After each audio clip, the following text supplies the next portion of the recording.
Hello friends, नमस्कार दोस्तों। Knowledge for life group में आपका हार्दिक स्वागत है। वेलकम। तो दोस्तों, प्रीवियस वीडियोज़ में आपने एसीपी के बारे में अच्छे से समझा था। उसके 3 पार्ट बनाए गए थे और यदि आपको एसीपी के बारे में, आश्वस्त कैरियर प्रगति के बारे में और समझना है तो लिंक डिस्क्रिप्शन में मिल जाएगा, वो वीडियो आप देख सकते हो। आज हम दोस्तों बात कर रहे हैं मकान किराया भत्ता नियम कि मकान का जो आपको किराया मिलता है उसके लिए क्या क्या अलाउंस हैं, क्या क्या भत्ते मिलते हैं, उससे संबंधित हम नियमों की जानकारी समझेंगे। तो ये लगभग 20-21 नियम हैं दोस्तों, एक एक करके पढ़ते हैं। सबसे पहली जो नियम है इसके अंदर कि वेतन से तात्पर्य क्या है, वो आपके आरएसआर में राजस्थान जो सेवा नियम है उसमें 7 वाला जो पॉइंट है, इसमें 24वें अध्याय 7 वाले अध्याय में 24वें पॉइंट के फर्स्ट में ये परिभाषित आसानी से किया गया है कि वो वेतन क्या होता है। फिर उसके बाद में दोस्तों नेक्स्ट दूसरा पॉइंट है कि परिवार क्या है। तो परिवार से तात्पर्य है कि सरकारी कर्मचारी पत्नी, पति, बच्चे के साथ जो रहते हैं और उस पर पूर्णतया निर्भर हैं, वो आपका परिवार है, जिसमें पति पत्नी और बच्चे रहते हैं। किंतु यदि पति पत्नी बच्चे माता पिता की आय स्वतंत्र स्रोत रखते हैं, सिवाय जब आय पेंशन उसकी ग्रेजुइटी में शामिल हो को छोड़कर, जो 500 से अधिक निर्भर नहीं माने जाएंगे, वो दोस्तों निर्भर।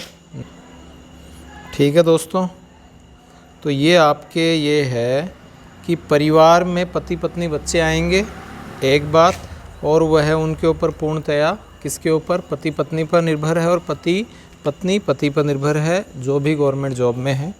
और पति पत्नी बच्चे माता पिता की आय का स्वतंत्र स्रोत रखते हैं। यदि पति पत्नी बच्चे माता पिता की आय का स्वतंत्र स्रोत रखते हैं, आय का सिवाय कब स्वतंत्र स्रोत रखते हैं, जब आय पेंशन को छोड़कर जो 500 रुपये से अधिक होगा तो निर्भर नहीं माने जाएंगे। 500 रुपये से अधिक होगा तो दोस्तों निर्भर नहीं माने जाएंगे। कब? जब पति पत्नी माता पिता आय का स्वतंत्र स्रोत रखते हैं। कोई भी हो, पति पत्नी बच्चे माता पिता आय का स्वतंत्र स्रोत रखते हों और वह कितना रखते हों, 500 रुपये से अधिक हो, तो वह निर्भर नहीं माने जाएंगे। ठीक है दोस्तों।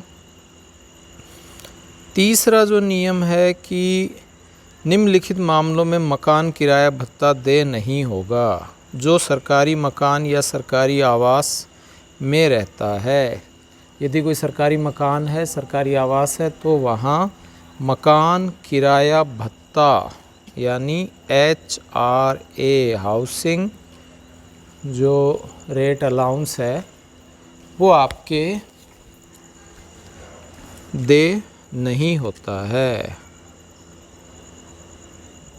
दूसरा पॉइंट क्या है कि जो देवस्थान विभाग या अन्य विभाग के आवास में रहता है। तीसरा पॉइंट क्या है दोस्तों, जो सरकारी आवास में आवंटित किया जाता है और उसमें रहने की तिथि आवंटन के 8 दिन बाद में जो भी स्थिति पहले हो, यानी सरकारी आवास में आवंटित हो गया, उसमें रहने की तिथि या आवंटन के 8 दिन बाद में जो भी स्थिति पहले हो वह मानी जाएगी। तो आवंटन के 8 दिन बाद में या रहने की जो तिथि है उस सरकारी आवास में आवंटित किया जाता है, तब तक यह मानी जाती है। जिसका पति पत्नी माता पिता पुत्री राज्य सरकार, केंद्र सरकार या स्वायत्त शासी संस्था द्वारा जो आवास आवंटित किया गया हो उनको भी HRA लागू नहीं होगा। जो सरकारी कर्मचारी कहीं भी किसी भी सरकारी आवास में रह रहा है और वो खुद ही नहीं, ये भी इसमें दे रखा है कि उसकी पति पत्नी माता पिता पुत्र पुत्री राज्य सरकार केंद्र सरकार के आवास में रह रहे हैं तो भी HRA लागू नहीं होगा। जो सरकारी कर्मचारी किराए के मकान पर रहते हैं, जो नियम 5 की दरों के अनुसार HRA मकान किराया भत्ता देय होगा, यह भत्ता कर्मचारी द्वारा किराए के रूप में खर्च करने का प्रमाण पत्र देने पर ही अनुज्ञेय होगा। जो भी प्रमाण पत्र देता है मकान किराया भत्ता, मकान किराया का जो होता है उसके अंदर हम जो भी किराएदार है उसके पैन नंबर है, उसका जो रसीद है वो लगाते हैं, वो सारा का सारा होगा। यदि सरकारी कर्मचारी मकान को एक या एक से अधिक व्यक्तियों को सबलेट करता है तो किराएदारों बोर्ड का मकान स्वयं का ही माना जाएगा और किराएदारों बोर्ड का मकान स्वयं का ही माना जाता है। तो सरकारी कर्मचारी के मकान को, यदि सरकारी कर्मचारी के मकान को एक या एक से अधिक व्यक्तियों को सबलेट करता है और किराएदारों बोर्ड का मकान स्वयं का ही माना जाएगा। ठीक है, तो ये बात भी ध्यान रखें। सरकारी कर्मचारी किराए के मकान में रहता है तब तो उसको मकान किराया भत्ता देय होगा, तब तो उसको मकान किराया भत्ता देय होता है।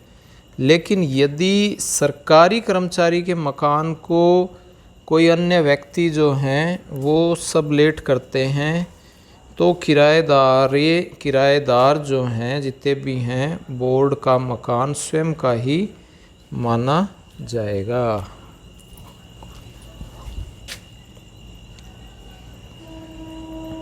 अगला पॉइंट है दोस्तों, पति पत्नी दोनों सरकारी कर्मचारी हों और एक ही स्टेशन पर कार्यरत हों तो दोनों को मकान किराया भत्ता मिलेगा। ठीक है, पति पत्नी हो, सरकारी कर्मचारी हो, एक ही स्टेशन पर रह रहे हों तो फिर वह दोनों को ही मकान किराया भत्ता मिलेगा। अगला पॉइंट है, यदि कर्तव्य स्थान पर स्वयं का मकान हो एवं कर्मचारी किराए के मकान पर रहता हो तो भत्ता किराए के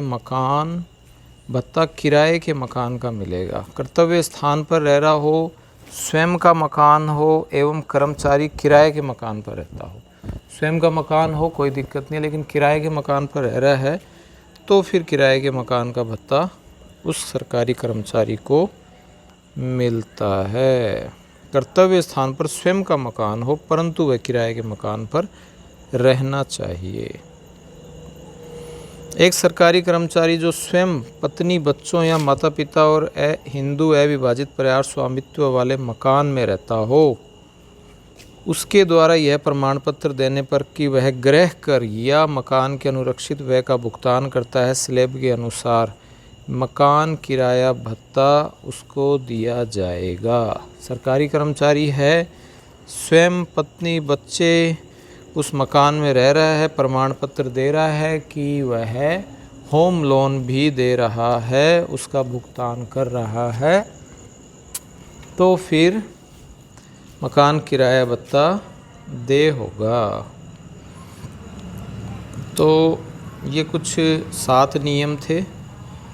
8वां नियम दोस्तों क्या है कि सेवानिवृत्ति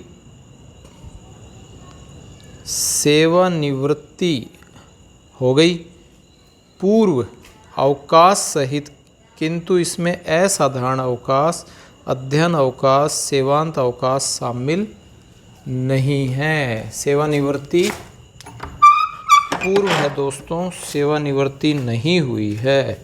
तो सेवानिवृत्ति पूर्व अवकाश सहित, किंतु इसमें कौन कौन से अवकाश नहीं आएंगे? असाधारण अवकाश नहीं आएगा, अध्ययन अवकाश नहीं आएगा, सीमांत अवकाश नहीं आएगा, वो शामिल नहीं किए गए हैं। तो अवकाश व अस्थायी स्थानांतरण में, अवकाश और अस्थायी स्थानांतरण में 120 दिन तक मकान किराया भत्ता दिया जाएगा। ठीक है, ये इस प्रकार की कंडीशन हो गई कि वो अवकाश में रह रहा है, शामिल नहीं है, यानी असाधारण, अध्ययन अवकाश, सेवांत अवकाश ये शामिल नहीं है। अवकाश और अस्थायी स्थानांतरण हो गया, उसमें 120 दिन मकान किराया भत्ता आपको मिलेगा। मातृत्व अवकाश में दोस्तों 180 दिवस तक मकान किराया भत्ता देय होगा। मातृत्व अवकाश है तो उसमें 6 महीने का है, वो और कहीं चली जाती है, तो उसमें मातृत्व अवकाश में पूरा नहीं मिलता है, केवल और केवल 6 महीने का ही मकान किराया भत्ता देय होगा। ठीक इसी प्रकार कैंसर कोड मानसिक पीड़ित हो गए तो उनको 240 दिन के अवकाश का मकान किराया भत्ता स्वीकार्य होगा। और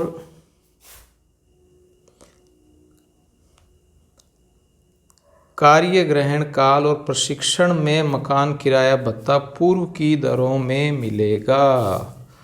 निलंबन काल में पूर्व की दरों पर ही मिलेगा, किंतु लोकहित में मुख्यालय बदल जाता है तो नए स्थान पर दरों में किराया भत्ता देय होगा। स्वयं की प्रार्थना पर नियम बदलने पर नए स्थान का मकान किराया भत्ता देय नहीं होगा। स्वयं की प्रार्थना पर मुख्यालय बदलने पर नए स्थान पर मकान किराया भत्ता देय नहीं होता है। तो दोस्तों ये इसमें कुछ अच्छी बात है कि निलंबन हो गया। निलंबन होने पर हुआ क्या कि पूर्व की दरों पर ही यह मिलेगा। ठीक है, बिल्कुल। और लोकहित में मुख्यालय बदल जाता है तो नए स्थानों पर मकान किराया भत्ता देय होगा। जो भी नए स्थान पर दर हैं उनका देय है। स्वयं की प्रार्थना पर मुख्यालय बदलने पर, यदि स्वयं प्रार्थना करके मुख्यालय बदल रहा है तो वहाँ HRA नहीं मिलेगा। ये बात ध्यान रखें। नेक्स्ट दोस्तों, अगला पॉइंट हम एक और ले लेते हैं। ऐसे सरकारी कर्मचारी जो अपने पुराने स्थान पर मकान किराया भत्ता प्राप्त कर रहा था और नए स्थान पर मकान न होने के कारण अपने पुराने स्थान पर ही अपने परिवार को छोड़ रखा है, तो ऐसे कर्मचारी जो पुराने स्थान पर तो मकान किराया भत्ता प्राप्त कर रहा था, ठीक है, और नए स्थान पर मकान न होने के कारण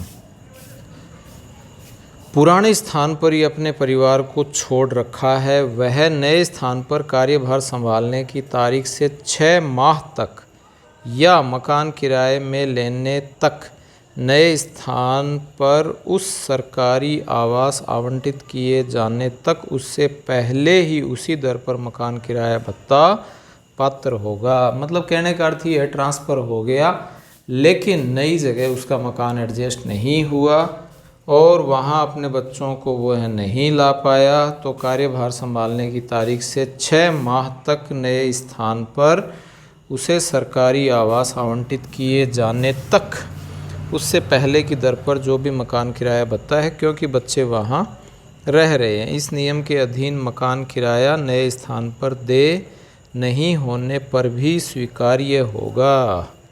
तो मकान किराया भत्ता नए स्थान पर देय नहीं हुआ है तो पर भी स्वीकार्य होगा। ठीक है, मकान किराया नए स्थान पर देय नहीं होने पर भी स्वीकार्य होगा। क्यों दोस्तों? क्योंकि पहले से वहाँ बीवी बच्चे पहले वाले जगह रह रहे हैं, तो मकान किराया नए स्थान पर देय नहीं होने पर भी स्वीकार्य होगा। तो दोस्तों नेक्स्ट वीडियो में हम इससे संबंधित 2-3 पॉइंट और हैं, इसमें 4-5 पॉइंट और हैं, वो हम और क्लियर करेंगे। साथ ही साथ जो ये किराया भत्ता जो है, यात्रा भत्ता बिल है, उनकी भी हम बात करेंगे। जितने भी भत्ते हैं इनको भी हम क्लियर करने का प्रयास करेंगे। तो दोस्तों आई होप ये आपको वीडियो अच्छा लगा होगा, पसंद आया होगा। और नॉलेज फॉर लाइफ ग्रुप यदि आपको अच्छा लग रहा है तो आप चैनल को सब्सक्राइब कर सकते हो। इसको लाइक करेंगे तो हमें ऐसा लगेगा कि ज़्यादा से ज़्यादा लोग देख रहे हैं, उनको अच्छा लग रहा है। और एक जानकारी यदि आपको महत्वपूर्ण लग रही है तो आप शेयर भी करें। Thanks for watching, many thanks.